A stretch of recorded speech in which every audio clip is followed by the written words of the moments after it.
जय श्री कृष्ण। 7वां अध्याय दक्ष यज्ञ की पूर्ति। ओम नमो भगवते वासुदेवाय।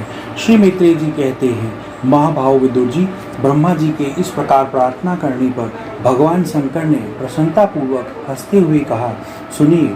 श्री महादेव जी ने कहा, प्रजापति भगवान की माया से मोहित हुए दक्ष जैसे ना समझों के अपराधों की ना तो मैं चर्चा करता हूँ न याद ही। मैंने तो केवल सावधान करने के लिए ही उन्हें थोड़ा सा दंड दे दिया। दक्ष प्रजापति का सिर जल गया है, इसलिए उनके बदले बकरे का सिर लगा दिया जाए। भगदेव मित्र देवता के नेत्रों से अपना यज्ञ भाग देखी। पूसा पिसा हुआ अन्न खाने वाले हैं, वह उसे यजमान के दांतों से भक्षण करें तथा अन्य सब देवताओं के अंग प्रत्यंग भी स्वस्थ हो जाएं, क्योंकि उन्होंने यज्ञ से बचे हुए पदार्थों को मेरा भाग निश्चित किया है। अधर्जु आदि याज्ञिकों में से जिनकी भुजाएं टूट गई है, वह अश्वनी कुमार की भुजाओं से, और जिनके हाथ नष्ट हो गए हैं, वह पुसा के हाथों से काम करे तथा भृगु के बकरे की सी दाढ़ी मूछ हो जाए। श्री मैत्रेय जी कहते हैं, वत्स विदुर, तब भगवान शंकर के वचन सुनकर सब लोग प्रसन्न चित्त से धन्य हो कहने लगे। फिर सभी देवता और ऋषियों ने महादेव जी के से दक्ष की यज्ञशाला में पधारने की प्रार्थना की, और तब वह उन्हें तथा ब्रह्मा जी को साथ लेकर वहां गए। वहां जैसा जैसा भगवान शंकर ने कहा था, उसी प्रकार सब कार्य करके उन्होंने दक्ष की धड़ से यक्ष पशु का सिर जोड़ दिया। सिर जुड़ जाने पर रुद्रदेव की दृष्टि पड़ते ही दक्ष तत्काल सोकर जागने के समान जी उठे और अपने सामने भगवान शिव को देखा। दक्ष का शंकर द्रोही का कालिमा से मुकुलशित हृदय उनका दर्शन करने से शरतकालीन सरोवर के समान स्वच्छ हो गया। उन्होंने महादेव जी की स्तुति करनी चाहिए, किंतु अपनी मरी हुई बेटी सती का स्मरण हो जाने से स्नेह और उत्कंठता के कारण उनके नेत्र में आंसू भर आए। उनके मुख से शब्द न निकल सका। प्रेम से विहल परम बुद्धिमान प्रजापति ने जैसे जैसे अपने हृदय के आवेग को रोककर विशुद्ध भाव से भगवान शिव की स्तुति करनी आरंभ की। दक्ष ने कहा, भगवान, मैंने आपका अपराध किया था, किंतु आपने उसके बदले मुझे दंड के द्वारा शिक्षा देकर बड़ा ही अनुग्रह किया है। अहो, आप और श्री हरि तो आचारहीन नाम मात्र के ब्राह्मणों की भी उपेक्षा नहीं करते, फिर हम जैसे यज्ञिकों करने वालों की क्यों भूलेंगे। विभो, आपने ब्रह्मा होकर सबसे पहले आत्म तत्व की रक्षा के लिए अपने मुख से विद्या, तप और व्रतादि के धारण करने वाले ब्राह्मणों को उत्पन्न किया था। जैसे चरवाहा लाठी लेकर गौओं की रक्षा करता है, उसी प्रकार आप उन ब्राह्मणों की सब विपत्तियों से रक्षा करते हैं। मैं आपके तत्व को नहीं जानता था, इसी से मैंने भरी सभा में आपको अपने बागवानों से विदा था, किंतु आपने मेरे उस अपराध का कोई विचार नहीं किया।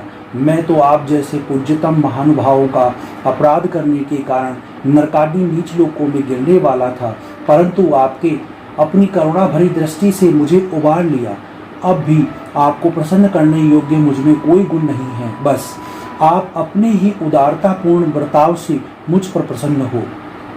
श्री मैत्रेय जी कहते हैं, आशुतोष, शंकर से इस प्रकार अपना अपराध क्षमा कराकर दक्ष ने ब्रह्मा जी के कहने पर उपाध्याय ऋत्विज आदि की सहायता से यज्ञ कार्य आरंभ किया।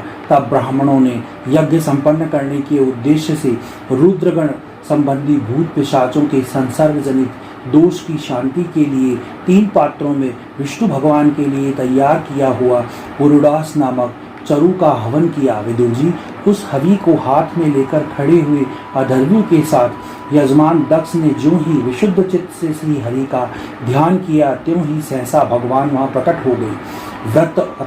व्रत एवं श्रंथावर नामक शाम स्त्रोत जिनके पंख हैं, उन गरुड़ जी के द्वारा समीप लाए हुए भगवान ने 10 दिशाओं को प्रकाशित करती हुई अपनी अंग कांति से सब देवताओं का तेज हर लिया। उनके सामने सबकी कांति फीकी पड़ गई। उनका श्याम वर्ण था, कमर में सुवर्ण की करधनी तथा पीतांबर सुशोभित था। सिर पर सूर्य के समान दिदीप्यमान मुकुट था। मुख कमल भोरों के समान नीली अलकावली और कांतिमय कुंडलों से शोभायमान था। उनके स्वर्णमय आभूषणों से विभूषित 8 भुजाएं थी, जो भक्तों की रक्षा के लिए सदा उद्यत रहती थी। आठों भुजाओं में वे शंख, पद्म, चक्र, बाण, धनुष, गदा, खड़ग, ढाल लिए हुए तथा सब आयुधों के कारण वह फूले फूले हुए कनेर के वृक्षों के समान जान पड़ते थे। प्रभु के हृदय में श्रीवत्स का चिन्ह था और सुंदर वनमाला सुशोभित थी। वह अपने उदर हास और लीलामय कटाक्ष से भरे सारे संसार को आनंदमय कर रही थी। पार्षदगण दोनों और राजहंस के समान सफेद पंखे और चवर डुला रहे थे। भगवान के मस्तक पर चंद्रमा के समान शुभ छत्र शोभा दे रहा था। भगवान पधारे हैं यह देखकर इंद्र, ब्रह्मा और महादेव जी आदि देवेश्वर सहित समस्त देवता, गंधर्व और ऋषि आदि ने सहसा खड़े होकर उन्हें प्रणाम किया। उनके तेज से सबकी कांति फीकी पड़ गई, जिह्वा लड़खड़ाने लगी। वह सब के सब सकप आ गए और मस्तक पर अंजलि बांधकर भगवान के सामने खड़े हो गए। यद्यपि भगवान की महिमा तक ब्रह्मा आदि की गति भी नहीं पहुंच सकती, तो भी भक्तों पर कृपा करने के लिए दिव्य रूप में प्रकट हुए श्री हरि की वह अपनी बुद्धि के अनुसार स्तुति करने लगे। सबने पहले दक्ष प्रजापति एक उत्तम पात्र में पूजा की सामग्री ले नंद सुनंदी पार्षदों से घिरे हुए प्रजापति के परम गुरु भगवान यज्ञेश्वर के पास गए और अति आनंदित हो विदित भाव से हाथ जोड़कर प्रार्थना करते हुए प्रभु के शरणापन्न हुए। दक्ष ने कहा, भगवान, आपने अपने स्वरूप में आप बुद्धि की जागृतादि संपूर्ण अवस्थाओं से रहित, शुद्ध, चिन्मय, भेद रहित, अतएव निर्भय है।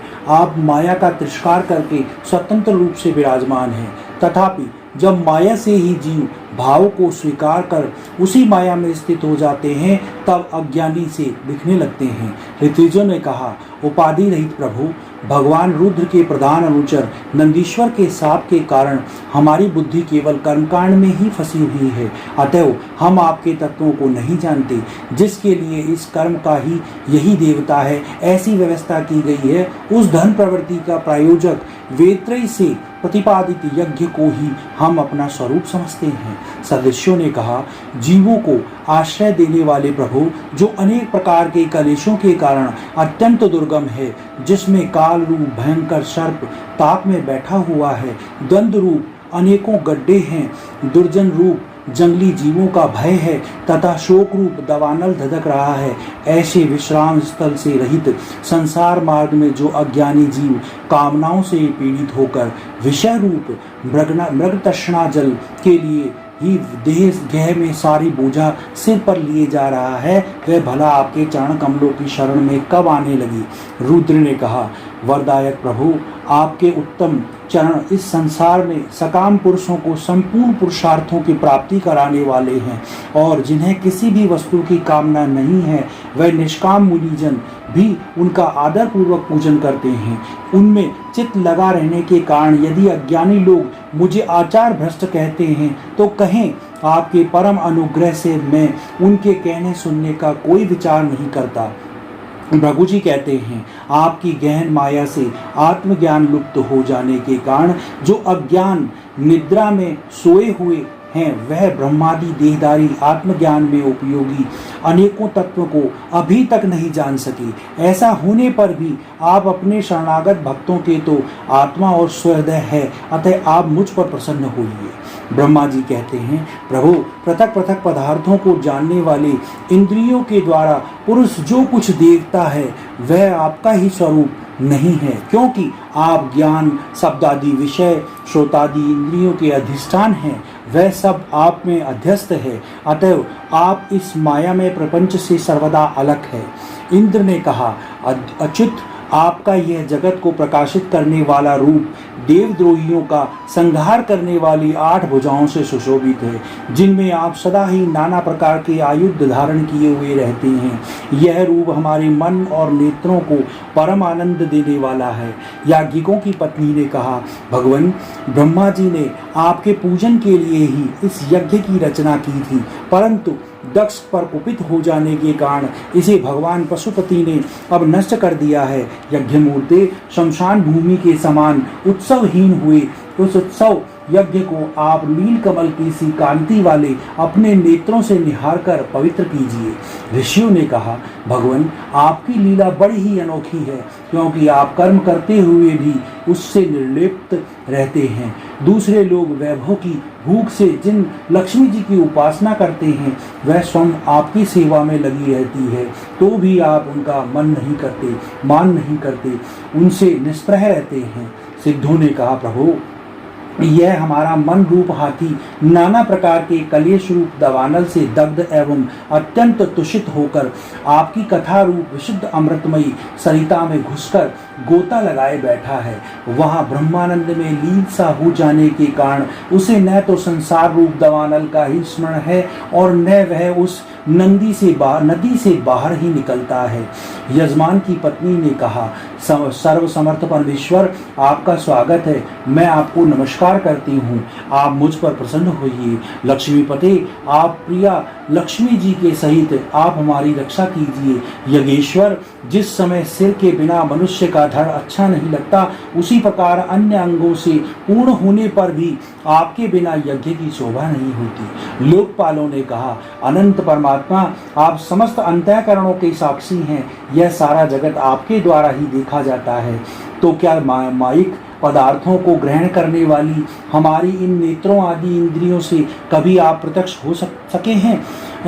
वस्तुतः आप हैं तो पंचभूतों से पृथक, फिर भी पांच भौतिक शरीरों के साथ जो आपका संबंध प्रतीत होता है, यह आपकी माया ही है। योगेश्वरों ने कहा, प्रभु जो पुरुष संपूर्ण विश्व के आत्मा आप में और अपने में कोई भेद नहीं देखता, उससे अधिक प्यारा आपको कोई नहीं है। तथापि भक्तवत्सल जो लोग आपके स्वामी भाव रहकर अनन्य भक्ति से आपकी सेवा करते हैं, उन पर भी आप कृपा कीजिए। जीवों के अदृष्ट वश जिनके सत्वादी गुणों से बड़ी भिन्नता आ जाती है, उस अपनी माया के द्वारा जगत की उत्पत्ति स्थिति और प्रलय के लिए ब्रह्मादि विभिन्न रूप धारण करके आप भेद बुद्धि पैदा करते हैं, किंतु आपकी अपनी स्वरूप स्थिति में इस भेद ज्ञान और उसके कारण सत्वादी गुणों से सर्वथा दूर है। ऐसे आपको हम नमस्कार करते हैं।